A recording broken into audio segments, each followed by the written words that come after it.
10 mai 1940, quartier général de la 9e armée française, près de Sedan. L'air est lourd, imprégné d'une humidité printanière qui colle aux uniformes kakis. Le grondement distant des moteurs d'avions allemands déchire le ciel bas, comme un avertissement venu des nuages. Dans la tente de commandement, éclairée par des lampes à huile qui crépitent faiblement, le général Henri Giraud fixe la carte étalée sur la table en bois grossier. Ses doigts, tachés d'encre, tracent les lignes des Ardennes, cette forêt dense jugée imprenable depuis des générations.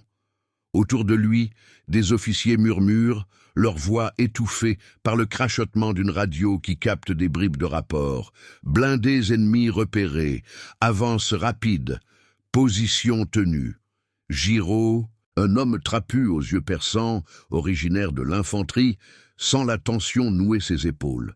Il a 48 ans, une cicatrice au front souvenir de la Grande Guerre et une conviction forgée dans les tranchées. Les Allemands ne franchiraient pas les Ardennes. Pas avec leurs chars lourds, ces Panzer III et K4 qui patinent sur les routes boueuses. C'est une diversion, grogne-t-il à son adjoint, le colonel Emil Janssen, un tacticien maigre aux lunettes embuées. Hitler feint l'attaque ici pour masquer un assaut principal plus au nord, vers la Meuse. Janssen hoche la tête, mais ses yeux trahissent le doute.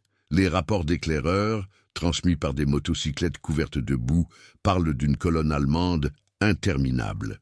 Des divisions blindées de la Wehrmacht, soutenues par la Luftwaffe, qui bombardent sans relâche les ponts et les villages. Dehors, le vent porte l'odeur de la terre remuée et du kérosène brûlé.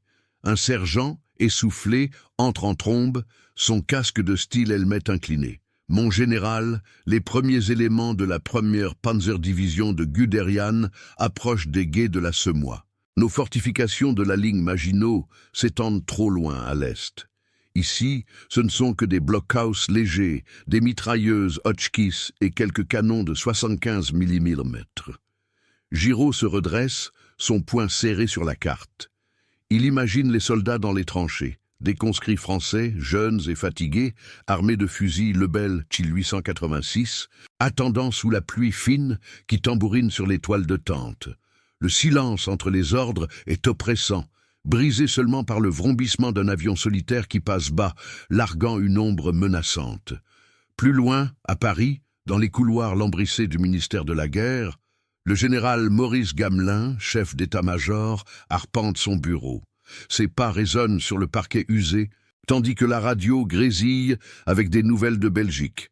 Gamelin, un stratège prudent aux cheveux grisonnants, a planifié la Diehlplan, une avance alliée en Belgique pour contrer l'invasion allemande attendue par les plaines flamandes. « Les Ardennes, un mythe !» avait-il déclaré lors du dernier conseil, rejetant les avertissements de ses subordonnés. Pourtant, ce soir-là, un jeune officier de renseignement, le capitaine André de Wavrin, plus tard connu sous le nom de colonel Passy, apporte un dossier secret.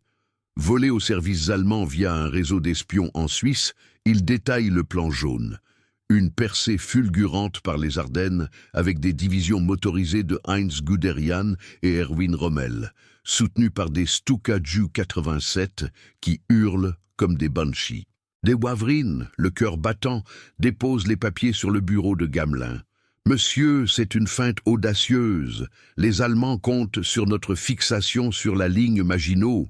Si nous renforçons les Ardennes avec nos meilleures unités, la première armée et des chars Renault B1 bis, nous pourrions les piéger dans le bocage. Imaginez une contre-attaque préventive, des embuscades avec nos canons anti-chars de 47 mm et la Luftwaffe neutralisée par nos Deweytin D520. Gamelin fronce les sourcils, feuilletant les documents. La pièce sent le tabac froid et l'encre fraîche. Dehors, les rues de Paris bruissent d'une fausse sérénité. Des Parisiens rentrent chez eux, ignorant que les sirènes d'alerte aérienne pourraient sonner d'un moment à l'autre. Mais Gamelin hésite. Ses conseillers, des vétérans de Verdun, hochent la tête en cadence. « Trop risqué », murmure l'un d'eux, le général Alphonse Georges, commandant du front nord-est. « Nos réserves sont minces. Déplacer des divisions vers Sedan affaiblirait la ligne principale. » Et si c'est une erreur, les Anglais, avec leur BEF, British Expeditionary Force, s'attendent à un combat en Belgique. La discussion s'enflamme, voix qui s'élèvent, cartes qui se froissent. De Wavrine sent la frustration monter. Il voit déjà les conséquences. Des ponts sur la Meuse sautés trop tard, des chars allemands traversant la rivière, sous le feu des mortiers, des fantassins français submergés par les MG-34 crachant la mort. Retour à Sedan. Giraud reçoit l'ordre de Paris par télégraphe.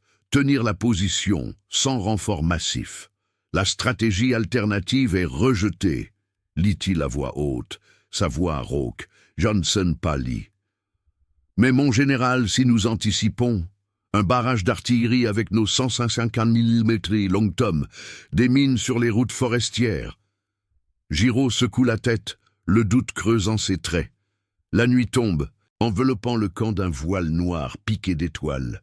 Au loin, une explosion secoue la terre, un premier obus allemand, testant les défenses. Les hommes dans les tranchées se redressent, fusil en main, le souffle court. Vous pouvez presque sentir la boue sous vos bottes, entendre le cliquetis des baïonnettes, goûter la peur acide dans l'air. Pourtant, dans l'ombre des décisions prises à Paris, une ombre plane. Et si cette stratégie rejetée, cette contre-attaque audacieuse aux Ardennes avait été adoptée, les blindés français, plus lourds et mieux blindés que les panzers, auraient-ils pu briser l'élan de la blitzkrieg naissante? Tandis que les premiers tirs d'artillerie allemande illuminent l'horizon, Giraud murmure une prière silencieuse, ignorant que les heures à venir scelleront le sort d'une nation. Si vous voulez suivre d'autres récits comme celui-ci, abonnez-vous à la chaîne. 11 mai 1940, les rives escarpées de la Semois, à l'aube naissante. Le brouillard s'accroche aux branches des chênes centenaires, étouffant les sons comme un linceul humide. Vous entendez d'abord le ronronnement sourd des moteurs diesel, puis le craquement des chenilles sur les rochers. Les premiers chars allemands émergent de la brume. Des Panzer II légers, escortés par des motocyclettes BMW R71 couvertes de boue qui filent comme des ombres voraces. À leur tête, le général Heinz Guderian, dans son Command-car Opel Blitz, scrute l'horizon à travers des jumelles Leica. Son visage buriné, marqué par des années de planification obsessionnelle, trahit une excitation contenue. « Avancez, les Français sont figés », ordonne-t-il par radio, sa voix coupant le crachotement des ondes courtes. De l'autre côté de la rivière, dans un blockhaus de béton fissuré, le lieutenant Pierre Duval, de la 56e division d'infanterie française, ajuste sa mitrailleuse Hotchkiss de 8 mm. Ses mains tremblent légèrement sur la culasse froide. Il n'a que 22 ans, recruté à Lyon 6 mois plus tôt. L'air pue la poudre et la sueur rance. « Tenez les guets !» avait radioté Giraud la nuit précédente, mais sans renfort, sans les chars Renault R35 promis. Autour de Duval, une poignée d'hommes creusent des positions avec des pelles courtes, leurs uniformes kaki alourdis par la rosée. Un coup de tonnerre artificiel retentit. Les premiers obus de l'artillerie allemande, des 105 mm le FH-18, s'abattent sur les berges, soulevant des geysers de terre et d'eau. Un soldat hurle, touché à la jambe. Son cri se perd dans le vacarme des Stuka Ju 87 qui piquent, leurs sirènes hurlantes, semant la panique comme des démons descendus des cieux. À Sedan, le quartier général de Giraud est un chaos organisé. Les lampes à acétylène projettent des ombres dansantes sur les murs de toile. Le colonel Johnson, les yeux rougis par une nuit sans sommeil, décode les messages entrants. Percé à Donchery.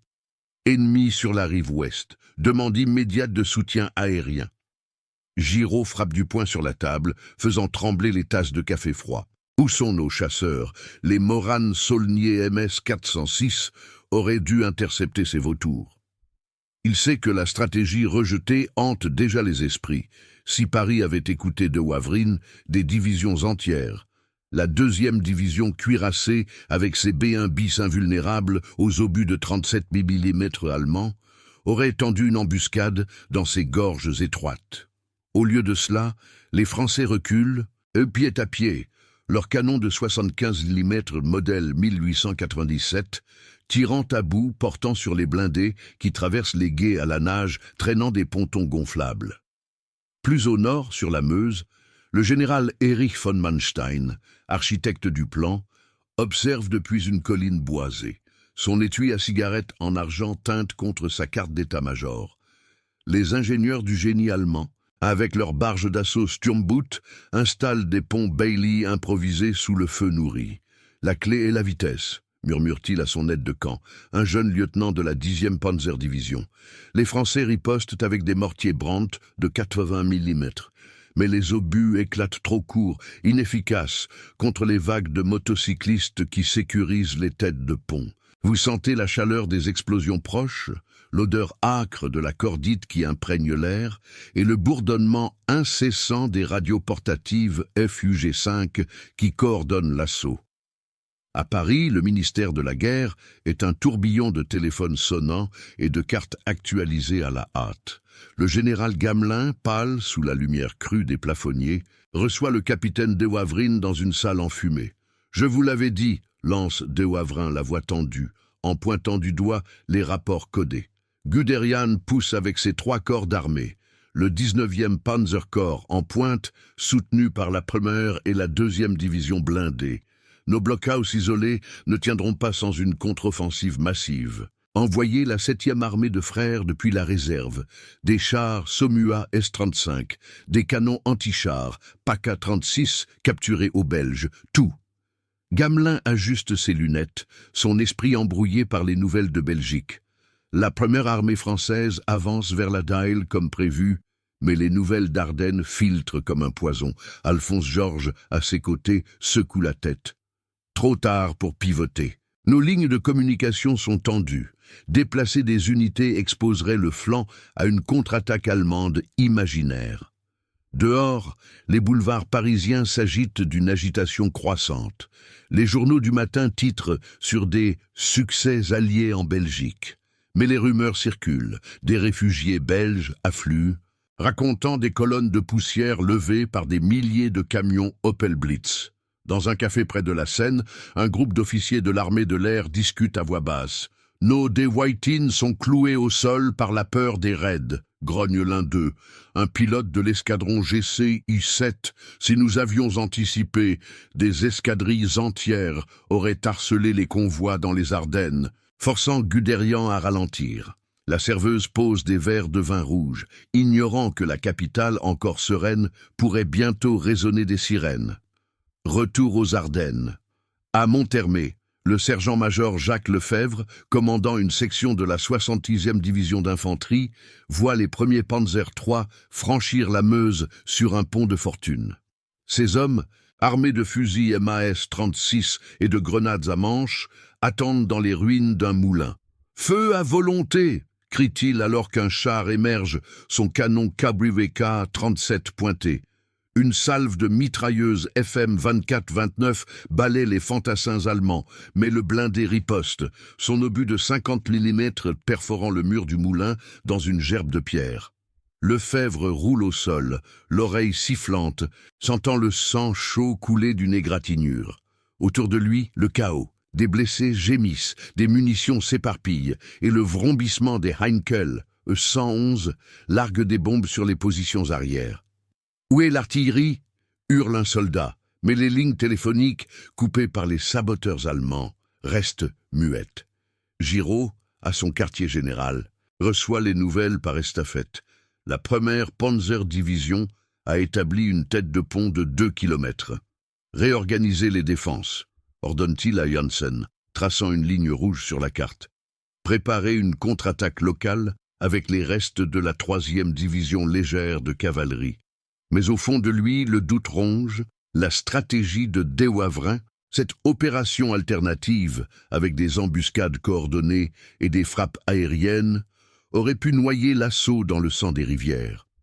Au lieu de cela, les Allemands avancent, leurs radios crachotant des ordres précis, tandis que les Français luttent avec des communications archaïques.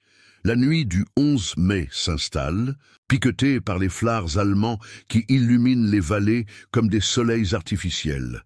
Des explosions distantes secouent la terre et un vent froid porte les cris des blessés. Guderian, dans son véhicule de commandement, sourit pour la première fois. La percée est ouverte, mais les Français pourraient encore réagir. À Paris, Gamelin fixe la carte, se demandant si le rejet fatal de cette audace stratégique scellera le destin de l'Europe. Et vous, au cœur de cette tourmente, sentez-vous le poids de ces heures décisives où un choix différent aurait pu inverser le cours de l'histoire? La bataille pour la Meuse. 12 mai 1940, les berges boueuses de la Meuse, près de Dinan. L'aube se lève sur un paysage dévasté, où la rivière roule ses eaux troubles entre des falaises calcaires érodées par des siècles de crues. Vous entendez le fracas incessant des canons, un tonnerre roulant qui fait vibrer la terre humide sous vos pieds. L'air est saturé d'une odeur âcre de cordite et de métal chauffé, mêlée à celle de la vase remuée par les explosions. Des fumées âcres montent des villages en flammes, comme Monthermé, où les flammes lèchent les toits de chaume et noircissent le ciel bas. Au milieu de ce chaos, le général Heinz Guderian, dans son Half-Track SZ-KFZ 251 Bringue-Ballant, observe la progression de son 19e Panzerkorps. Ses bottes crottées foulent le sol détrempé, il ajuste son casque Stahlhelm, les yeux plissés contre la brume matinale. Poussez les ponts. Les ingénieurs doivent achever le franchissement avant midi, aboie-t-il dans le microphone de sa radio FUG-7, sa voix rauque couvrant le hurlement des Stuka Ju 87 qui repiquent pour un nouveau passage. Sur la rive ouest, les Français de la 18e division d'infanterie, sous les ordres du général Emil Janssen, détaché du QG de Giraud, s'accrochent aux positions avec une détermination farouche mais désespérée. Le capitaine Raoul Lambert, commandant une batterie de canons de 64 mm Schneider, crie des ordres par-dessus le vacarme. « Chargez à blanc! Visez les pontons !» Ces hommes, visages noircis par la poudre, actionnent les culasses graisseuses, leurs uniformes kaki déchirés par les éclats. Un obus allemand de 86 mm Flak explose à proximité, projetant des gerbes de boue qui aveuglent un artilleur. Son cri perçant se fond dans le sifflement des balles des MG-34, ces mitrailleuses qui fauchent comme des fauciers mécaniques. Lambert sait que sans renfort, c'est futile. La stratégie alternative de De Wavrin, avec ses embuscades massives et ses chars B1 bis postés en couverture, aurait pu transformer ces berges en un piège mortel pour les panzers. Au lieu de cela, les Allemands traversent par vagues leur Sturmboot gonflable chargé d'infanterie de la première Panzer-Division, soutenu par des barges tractées par des camions FAMO. À Sedan, le quartier général de la 9e armée est un bourdonnement de téléphones de campagne et de cartes maculées de crayons rouges. Le général Henri Giraud, les traits tirés par l'insomnie, arpente la tente sous une pluie fine qui goutte du toit en toile. Janssen signale une brèche à Sedan. Rapporte un officier adjoint, un jeune lieutenant aux mains tremblantes, entendant un message codé. Giraud s'arrête net, son poing serré sur le bord de la table. Il visualise les scènes. Des motocyclettes allemandes, Zundap KS 750, filant sur les routes forestières, évitant les mines françaises mal placées, tandis que les blockhaus de la ligne Maginot, à des kilomètres à l'est, restent muets et inutiles. Si Paris avait approuvé la contre-offensive, murmure-t-il à son chef d'état-major, le colonel Louis de Benzmann, un tacticien aux moustaches grisonnantes. Nos divisions cuirassées, la première DCR, avec ses Renault R35 et Saumua S35, auraient pu frapper les flancs de Guderian dès le 10 mai, les clouant dans les Ardennes avec des barrages de 155 mm et des frappes de nos blocs MB 152. Benzmann hoche la tête, mais ses yeux trahissent la résignation. Les ordres de Gamelin insistent sur la défense statique, craignant d'affaiblir le front belge. Plus au sud, à Monthermé, le sergent Jacques Lefebvre et sa section survivante reculent vers les collines boisées, traînant un canon anti-char de 47 mm APX sur une charrette improvisée.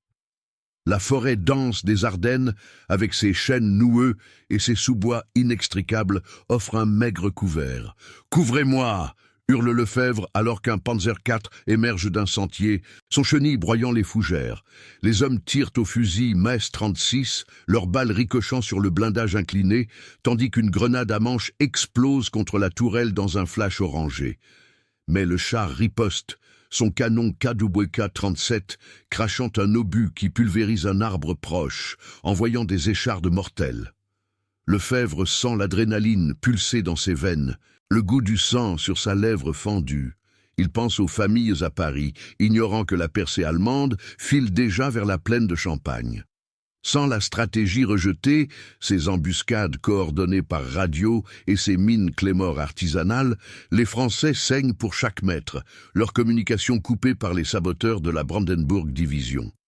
À Paris, dans les sous-sols renforcés du ministère de la Guerre, le général Maurice Gamelin réunit un conseil d'urgence sous la lueur jaunâtre des ampoules suspendues.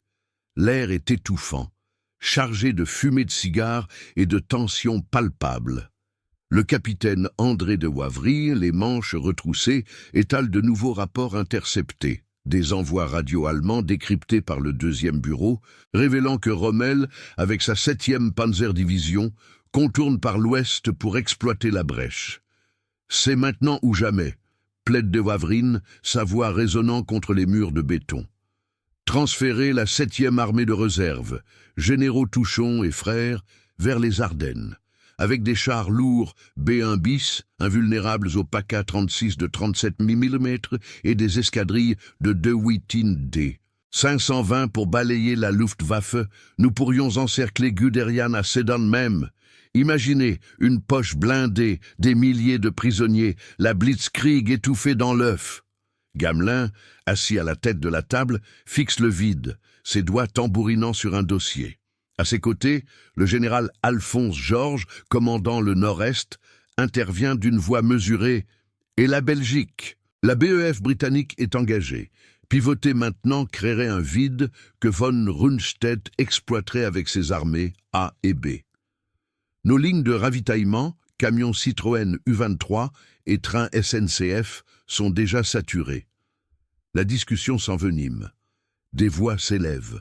Des cartes sont jetées sur la table dans un froissement furieux. Dehors, dans les rues de la capitale, l'agitation monte. Des affiches de mobilisation ornent les kiosques et les taxis Renault filent vers les gares chargés de recrues. Un officier de l'armée de l'air, le commandant Antoine de Saint-Exupéry, en visite informelle, écoute en silence depuis un coin sombre. « Nos pilotes attendent au sol », murmure-t-il à de Wavrine. « Si nous avions anticipé, des raids massifs sur les colonnes de Guderian auraient semé le chaos dans les forêts. Mais Gamelin tranche, maintenez le plan d'Aille, renforcez Sedan avec ce que nous avons. Pas plus. » De Wavrin sort, le cœur serré, sentant le poids de l'histoire basculer. Retour à la Meuse. À midi, les premiers éléments de la 1re Panzerdivision foulent la rive ouest, leurs chenilles crissant sur le gravier. Guderian, depuis une position surélevée, allume une cigarette, observant les éclaireurs qui signalent une résistance française éparse. « La vitesse est notre allié », dit-il à son adjoint, le major von Ravenstein. Les ingénieurs, avec leurs chalumeaux oxyacéthyléniques, consolident un pont pionnier, tandis que des Heinkel E-111 larguent des munitions sur les arrières français. À Sedan, Giraud ordonne une contre-attaque désespérée. La 3e division légère de cavalerie, montée sur des chenillettes AMD 35, charge les têtes de pont, mais sans soutien aérien, les chevaux, vestiges d'une guerre passée, sont fauchés par les tirs des Half-Track. Lefebvre, rejoignant les lignes, voit un B1 bis isolé, un survivant de la réserve, abattre un Panzer III d'un obus de 70-15 mm, mais il est vite submergé par une salve de mortier Nebelwerfer.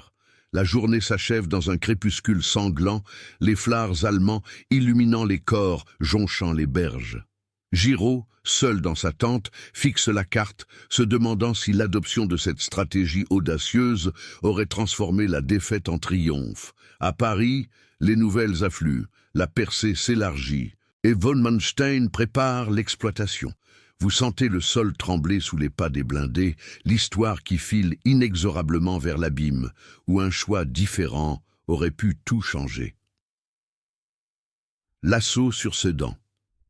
13 mai 1940, les plaines ondulantes au sud de Sedan, sous un ciel plombé par des nuages bas, le soleil lutte pour percer, jetant une lumière pâle sur un paysage ravagé où les champs de blé piétinés se mêlent à des cratères fumants. Vous entendez le grondement profond des moteurs des Panzers, un ronflement qui fait vibrer le sol comme un cœur géant en furie, ponctué par les hurlements stridents des sirènes des Stukaju 87 qui fondent en piqué. L'air est irrespirable, chargé d'une puanteur de caoutchouc brûlé, de terre humide et de sang frais. Le vent froid porte les échos de cris étouffés et le cliquetis incessant des chenilles qui broient les haies bocagères. Au cœur de cette tempête, le général Heinz Guderian, juché sur le toit de son Halftrack 2 KFZ 251, balaie l'horizon avec ses jumelles Zeiss. Son manteau de cuir craque sous le mouvement. Il sent l'exaltation de la victoire proche, après des nuits de veille à planifier cette percée fulgurante. Avancez le 16e Panzerkorps. Rommel doit exploiter la brèche à l'ouest, ordonne-t-il par radio, sa voix coupant le crachotement des ondes, tandis que des colonnes de camions Mercedes L3000 déversent des munitions et du carburant sur les routes improvisées. Sur les collines dominant Sedan, les restes de la 55e division d'infanterie française, sous le commandement épuisé du général Henri Giraud, s'accrochent à des positions précaires. Le lieutenant Pierre Duval, promu sur le terrain après la perte de son capitaine, ajuste une mitrailleuse Hotchkiss M1914 dans un fossé boueux, ses doigts engourdis par le froid et la fatigue. À 22 ans, ses yeux cernés scrutent la fumée qui s'élève des villages en feu. Il pense à sa mère à Lyon, ignorant que les nouvelles de la radio familiale parlent déjà de résistance héroïque. « Tenez la ligne, les renforts arrivent », ment-il à ses hommes, une quinzaine de poilus aux uniformes crottés, armés de fusils Berthier 1907-15 et de grenades F1. Mais les obus des obusiers allemands SFH-18 pleuvent, transformant les tranchées en tombes béantes. Un éclat déchire l'épaule d'un jeune recrue, son hurlement se perdant dans le vacarme d'un ponton qui franchit la Meuse, chargé de grenadiers de la 10e Panzerdivision. À Sedan même, le quartier général de la 9e armée est un enfer de cartes froissées et de voix hurlantes. Giraud, le visage marqué par des rides profondes, tape du poing sur la table en chêne, faisant sauter les verres de vin aigre. La tente sent le tabac froid et la sueur. Des lampes à pétrole projettent des ombres tremblantes sur les murs de toile déchirés par le vent. Où est la 3e division cuirassée? Priou devait contre-attaquer avec ses Saumua S-35, rugit-il au colonel Emil Janssen, qui décode frénétiquement les messages radio. Janssen, les lunettes fêlées, secoue la tête. Engagé en Belgique, mon général, Paris refuse toujours le transfert massif. Giraud ferme les yeux un instant, revoyant les débats du 10 mai. Si la stratégie de De Wavrine avait été adoptée, ces divisions blindées postées en embuscade dans les gorges des Ardennes, soutenues par des canons de 105 mm Petrem le 1913 et des escadrilles de Morane Saulnier MS 406. Guderian serait piégé, ses Panzer III cloués par des obus perforants de 47 mm, la Luftwaffe chassée par des interceptions aériennes. Au lieu de cela, les Français reculent, leurs lignes de communication, fils téléphoniques tendus à travers les bois, sectionnés par les commandos allemands en tenue de camouflage.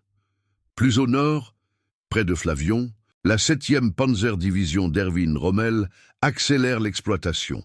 Rommel, dans son Kübelwagen Volkswagen, grippé par la boue, observe ses chars franchir un ruisseau sur des fascines de bois. « Pas d'arrêt, les Français sont désorganisés !» crie-t-il à son radio-opérateur, un sergent de la Leibstandart SS Adolf Hitler détaché pour l'occasion. Les motocyclettes BMW R12 filent en avant-garde, leurs sidecars armés de mitrailleuses MG34 balayant les routes. Derrière, des half-tracks transportent des canons anti-chars PAC 38 prêts à couvrir les flancs. Vous sentez la poussière soulevée par les convois qui colle à la peau comme une seconde couche de sueur, et entendez le sifflement des balles qui sifflent au-dessus des têtes. Rommel sait que la vitesse est essentielle. Sans la contre-offensive française anticipée, la voie vers la Manche s'ouvre, isolant les Alliés en Belgique. À Paris, dans les couloirs feutrés de l'Élysée, le général Maurice Gamelin affronte une réunion tendue avec le Premier ministre Paul Reynaud. La pièce, ornée de portraits de Napoléon, est étouffante sous les rideaux tirés. L'air pue le cigare cubain et l'anxiété. Le capitaine André de Wavrine, convoqué d'urgence, étale des cartes aériennes prises par des Potez 63. 11. Des photos granuleuses montrant les colonnes allemandes s'étirant sur des kilomètres. C'est la catastrophe. Guderian a traversé à Sedan. Sans pivot immédiat, nos armées sont coupées, plaide-t-il, la voix chevrotante de frustration. Adoptez l'alternative. Lancez la première armée de Blanchard avec ses chars B1 depuis Reims. Couvrez les flancs avec des divisions d'infanterie motorisées sur des trucks Lafly S-15T et bombardez les ponts avec nos Amiotes 143. Une poche à 50 km et la Blitzkrieg s'effondre. Reynaud, les mains tremblantes sur son bureau, fixe Gamelin. Et les Anglais? Churchill exige que nous tenions en Belgique. Gamelin, pâle comme un linceul, murmure: le plan d'Aille est notre bouclier. Renforcer Sedan affaiblirait tout. De Wavrine sort en claquant la porte, le cœur lourd. Dehors, les Parisiens, encore dans l'illusion, flânent sur les Champs-Élysées, mais les sirènes d'alerte aérienne testent déjà leurs nerfs. Retour aux abords de Sedan. Le sergent Jacques Lefebvre, survivant de Monthermé, mène une contre-attaque locale avec une compagnie de la 70e division. Ils chargent à travers un verger en flammes, fusil, Maes 36 à l'épaule, grenade prête. « Pour la France !» hurle-t-il. Mais un Panzer IV, camouflé sous des branches, ouvre le feu. Son obus de 75 mm explose à 10 mètres, projetant Lefebvre au sol dans une gerbe de terre. Il se relève, l'oreille bourdonnante, voyant ses hommes fauchés par les tirs croisés des MG-42 prototypes. Un char Renault R-35, isolé, tente de riposter, son canon SA-35 perçant le blindage latéral d'un Panzer II, mais il est vite immobilisé par une mine anti-char Tellermine. Lefebvre rampe vers un fossé, sentant le sang couler de son front, l'odeur de la chair brûlée lui nouant l'estomac. Sans les embuscades massives de la stratégie rejetée, ces pièges avec des canons de 25 mm Hotchkiss et des barrages de mortiers de 60 mm, la résistance s'effrite et les Allemands consolident leur tête de pont à plus de 5 km. Guderian, à la nuit tombante, inspecte les positions depuis une ferme réquisitionnée. Des flards illuminent le ciel, révélant des silhouettes françaises en déroute. « Demain, nous brisons la ligne », dit-il à von Manstein, arrivé en avion Fieseler-Storch. À Sedan, Giraud ordonne une retraite ordonnée, ses yeux fixés sur la carte où une flèche rouge marque l'avance inexorable. Janssen murmure « si seulement ». La nuit enveloppe les champs, brisés par des explosions sporadiques et le gémissement des blessés. À Paris, les télégrammes affluent. La percée s'élargit, menaçant d'engloutir les Alliés. Vous sentez le vent froid porter les échos d'une défaite qui s'annonce, ou l'ombre d'une décision alternative plane encore, promettant un destin bien différent pour l'Europe en feu. Gueugureux, l'exploitation fatale. 14 mai 1940, les routes poussiéreuses menant à Saint-Quentin, sous un ciel chargé de nuages noirs qui promettent une averse imminente. Le grondement des moteurs diesel des Panzer IV emplit l'air, un rugissement sourd qui fait trembler les haies et les clôtures de fils de fer barbelés, tandis que des colonnes interminables de camions Opel Blitz soulèvent des nuages de poussière ocre, étouffant comme un voile sur les champs labourés. Vous sentez la chaleur étouffante qui monte du sol, chauffée par les soleils de printemps, mêlée à l'odeur âcre du carburant et de la poudre brûlée. Le vent porte les cris lointains des corbeaux qui tournoient au-dessus des carcasses de véhicules français abandonnés, leurs pneus crevés et leurs phares brisés comme des yeux aveugles. Au centre de cette marée mécanique, Le général Heinz Guderian, assis dans son comment KSD KFZ 263, ajuste sa carte sur ses genoux, ses gants de cuir tachés de graisse. Ses yeux, plissés par la concentration, suivent les flèches d'avance. Le 19e Panzerkorps a franchi la Meuse. Et maintenant, l'exploitation s'accélère vers la Somme. Pas de pause, Rommel à l'ouest, Hoth au nord. Nous coupons les Alliés en deux, ordonne-t-il par radio. Sa voix tranchante couvrant le crachotement des interférences, tandis que des éclaireurs sur motocyclettes BMW R75 filent en avant, leurs mitrailleuses montées, scrutant les horizons boisés. À l'arrière, sur les berges encore fumantes de la Meuse, près de Sedan, les survivants de la 9e armée française se replient dans un désordre poignant. Le général Henri Giraud, monté sur un cheval réquisitionné, un vestige d'une cavalerie d'un autre âge, dirige la retraite depuis un poste d'observation improvisé dans une ferme en ruine. L'air pue la boue remuée et le sang coagulé. Des blessés gémissent sur des charrettes tirées par des mules, leurs pansements souillés de terre. Giraud, le visage buriné par la défaite naissante, serre les rênes jusqu'à ce que ses jointures blanchissent. Rassemblez les unités. La 71e division doit couvrir le flanc sud, crie-t-il au colonel Émile Janssen, qui chevauche à ses côtés sur une chenillette AMD 10 couverte de boue. Janssen, épuisé, les lunettes embuées par la sueur, secoue la tête. « Mon général, les lignes sont rompues. Sans les renforts de Paris, nos canons de 105 mm sont à court de munitions. Et les chars R-35 sont cloués par les PACA 36 allemands. » Giraud fixe l'horizon où des fumées s'élèvent des villages incendiés. Il revit les heures fatidiques du 10 mai, quand la stratégie de De Wavrin, cette contre-attaque préventive avec la première division cuirassée et ses B1 bis, postés dans les défilés ardennais pour tendre des embuscades mortelles, avait été balayée d'un revers de main. Imaginez des barrages de mortiers de 120 mm, des mines anti-chars sur les ponts, et la Luftwaffe repoussée par des escadrilles de Dewoitine D520. Guderian aurait été stoppé net, ses colonnes étirées taillées en pièces avant même la traversée. Plus à l'ouest, près de Cambrai, la 7e Panzerdivision d'Erwin Rommel fonce comme une lame acérée. Rommel, penché sur le pare-brise de son Kubelwagen, grippé par les ornières, observe ses chars Saumua S-35 capturés, trophée d'une résistance brisée, menant la charge aux côtés des Panzer III. Exploiter la panique. Les Français fuient sans ordre, hurle-t-il à son aide de camp, un capitaine de la division Grossdeutschland, tandis que des Halftrack CD KFZ 251 transportent des sections d'assaut qui balaient les nids de mitrailleuses avec des lance-flammes Flammenwerfer 35. L'air vibre du hurlement des Stuka qui piquent sur les convois alliés, leurs bombes SC-250 creusant des cratères qui engloutissent des camions Laflivé 15 français. Vous entendez le crépitement des tirs de MG-34, ces rafales qui fauchent les fuyards comme du blé mûr, et sentez la terre trembler sous les chenilles qui broient les routes pavées. Rommel sait que la vitesse est impitoyable. Sans l'audace rejetée, sans ces divisions françaises motorisées, comme la 2e DLM avec ses automitrailleuses Panhard 178, lancées en contre-embuscade dès le 11 mai, la brèche s'élargit, isolant la BEF britannique et la POBR armée française en Belgique. À Paris, dans les bunkers humides du quai d'Orsay, le chaos règne sous les plafonniers qui bourdonnent comme des insectes affolés.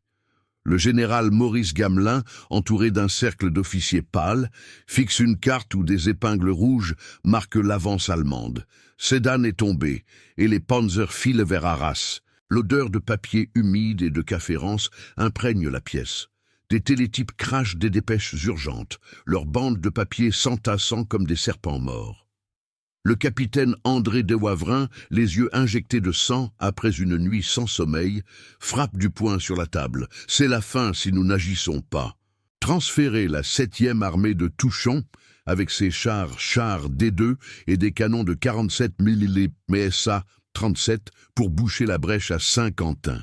bombarder les colonnes de Guderian avec nos Léo 451 et coordonner avec les RAF Hurricane pour une couverture aérienne. L'alternative était claire. Une poche blindée aux Ardennes aurait piégé Rommel et von Kleist, sauvant la Belgique et la France. Gamelin, voûté comme un homme brisé, ajuste son col amidonné. À ses côtés, le général Alphonse Georges, commandant le front, intervient d'une voix chevrotante. « Trop tard, André. Nos réserves sont engagées. Pivoter exposerait Paris. Churchill câble pour une retraite vers Dunkerque. » La salle explose en murmures furieux. Des cartes volent, des chaises raclent le sol de béton. Dehors, les rues de la capitale s'agitent d'une panique contenue. Des familles entassent des valises dans des taxis Citroën 11CV, tandis que les journaux du soir titrent sur « L'héroïsme à Sedan », masquant la vérité qui suinte comme du puce. Retour aux lignes françaises, près de Rethel. Le sergent Jacques Lefebvre, bandé à la hâte après l'assaut du 13 mai, commande une patrouille de la 72e division dans un bois clairsemé. Ces hommes, une dizaine de fantassins au fusil MAS-36 vides de munitions, rampent à travers les fougères, l'air chargé d'humidité et de peur. « Écoutez » murmure Lefebvre, le cœur battant, alors qu'un ronflement approche. Un convoi allemand émerge d'un sentier, des camions FAMO tractant des obusiers 150 mm SFH-18. Ils tentent une embuscade improvisée, grenade F1 et une mitrailleuse FM 24-29. Mais les Allemands ripostent avec des mortiers 81 mm, leurs obus éclatant en gerbes mortelles. Lefebvre roule au sol, un éclat lui lacérant la cuisse. Il sent le sang chaud couler, l'odeur métallique se mêlant à celle de la terre humide. Un de ces hommes, un gamin de Marseille, s'effondre, criant pour sa mère. Sans la stratégie rejetée, ces unités d'élite comme les chasseurs ardennais postés en couverture, avec des radios SCR 508 pour coordonner les frappes, ces escarmouches isolées ne font que ralentir l'inévitable. Les Allemands passent, leurs phares perçant la pénombre naissante, filant vers la Somme. À la nuit tombante, Guderian bivouaque dans un château réquisitionné près de Montcornet, ses officiers entourant une table chargée de cartes. Des phares illuminent les champs, révélant des prisonniers français gardés par des sentinelles en Stahlhelm. « Demain, nous atteignons la ligne Weygand », dit-il à von Manstein, un verre de cognac français à la main. À Sedan, Giraud, évacuant son QG sous la pluie qui commence à tomber, ordonne une retraite générale vers la Marne. Janssen, à ses côtés, murmure « Si De Wavrin avait été écouté ». La averse s'abat, transformant les routes en bourbiers, tandis que les premiers éclaireurs allemands sonnent l'alarme. À Paris, Renault téléphone à Londres, la voix brisée. Vous sentez l'eau glacée couler dans votre nuque, le poids d'une nation qui bascule, où l'écho d'une décision alternative résonne encore, menaçant de remodeler le destin d'un continent en péril. 15 mai 1940, les routes encombrées menant à Arras, sous un ciel d'acier, où des averses intermittentes fouettent la terre comme des lames froides. Le bourdonnement incessant des moteurs des Panzer V, prototypes rares mêlés aux 3 quais 4, résonnent dans l'air humide. Un grondement qui étouffe les cris des réfugiés belges et français, fuyant en charrettes brinque-ballantes, leurs visages tirés par la faim et la terreur. Vous sentez la boue collante sous les roues des camions Citroën U23, alliés en déroute, l'odeur âcre de l'essence renversée se mêlant à celle de la peur animale qui imprègne les haies dévastées. Au milieu de ce flux chaotique, le général Heinz Guderian, dans son Half-Track SDKZ, 251 brinque-ballant sur les ornières, scrute la carte froissée sur ses genoux, ses bottes crottées foulant le plancher métallique. La pluie ruisselle sur son casque Stahlhelm. Il allume une cigarette trempée, inhalant profondément pour chasser la fatigue d'une semaine d'assaut ininterrompue. Poussé vers la côte. Le 16e Panzerkorps doit couper la retraite des Anglais à Lille, ordonne-t-il par radio FUG-12, sa voix rauque couvrant le crachotement des ondes saturées par les interférences. Derrière lui, des colonnes de la première Panzerdivision défilent, leurs chenilles broyant les pavés, escortées par des motocyclettes Zundap KS 750 qui mitraillent les embuscades sporadiques avec des MP-40. À l'est, près de Rethel, les débris de la 9e armée française se replient en ordre dispersé sous les ordres du général Henri Giraud, monté sur une Jeep Hotchkiss réquisitionnée qui patine dans la gadoue. L'air est lourd de l'odeur de la cordite résiduelle et des corps abandonnés le long des fossés. Des corbeaux croassent au-dessus des champs où gisent des épaves de Renault R-35, leurs tourelles tordues par les obus de 88 millépia des flaques. Giraud, les yeux rougis par la poussière et le désespoir, serre le volant jusqu'à ce que ses phalanges blanchissent. Rassemblez ce qui reste de la 55e division. Pas de panique, crie-t-il au colonel Emil Janssen, qui trottine à ses côtés sur une bicyclette couverte de boue, un fusil Maes 36 en bandoulière. Janssen, essoufflé, secoue la tête. « Mon général, les communications sont mortes. Sans renfort, nos mortiers de 80 mm Brandt sont inutiles contre les vagues de Guderian. » Giraud fixe l'horizon où des fumées s'élèvent des ponts sautés sur l'Aisne. Il revit l'instant fatidique du 10 mai, quand la stratégie de De Wavrin, cette audace préventive, avec la 2e division cuirassée et ses Saumua S-35 embusqués dans les Ardennes, soutenus par des barrages de canons de 155 mm GPF et des raids de bloc MB. 152 avaient été rejetés comme un rêve fou. Imaginez, les panzers coincés dans les défilés, leurs radios FUG-5 brouillés par des postes SCR 300 français, la Blitzkrieg noyée dans un bain de sang avant d'atteindre la Meuse. Au lieu de cela, la retraite s'amorce. Une marée humaine de soldats et de civils piégés entre la Manche et l'avance inexorable. Plus au nord, vers Boulogne, la 7e Panzerdivision d'Erwin Rommel accélère sa course folle, ses chars filant sur des routes secondaires bordées de vergers en fleurs piétinées.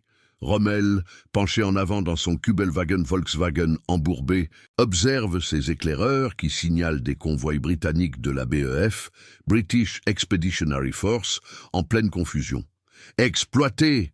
Pas de quartier pour les traînards !»